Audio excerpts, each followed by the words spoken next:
Do you take Lady Gardenia Hathaway as your lawful wife, to have and to hold, for better or for worse, for richer or for poorer, in sickness and in health, to love and cherish until death do you part?" "I do." The Duke of Dewberry responded to the bishop through painted lips, and then squeezed Nia's hands. His were cold and bony, and the squeeze unnecessarily tight. The hard glint in his eyes reminded Nia of her father, and a hopelessness as grey as the rain outside sent a chill ghosting down her spine. Those eyes lacked affection, and held only satisfaction. And something else, something more insidious than arrogance. Power. Domination. Ownership. Standing at the altar with hundreds of pairs of eyes watching her, Nia barely suppressed a shudder while staring across at her groom, the Duke of Dewberry. But Nia did not look away. This was the man she'd been told to marry, and marry him she would, because she was the Duke of Crossing's eldest daughter. This was the man to whom she'd pledge herself until death. "This is my duty."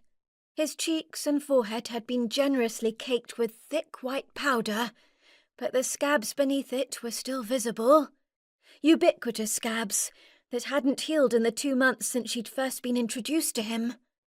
Although she'd been unofficially labelled the diamond of the season last year, the choice of whom she would marry was for her parents to make. When her mother told her to be nice to the Duke of Dewberry, she'd been all politeness, demure, delicate, obedient. This was who she was, and who she had been for as long as she could remember. Her parents chose her dance master, her pianoforte teacher, and each of her many other tutors. They knew better. Even at the advanced age of 20, none of her gowns or accessories were purchased unless approved by her mother. Nia had never complained. Nia had tried to be the perfect Duke's daughter. Now she would be the perfect Duke's wife.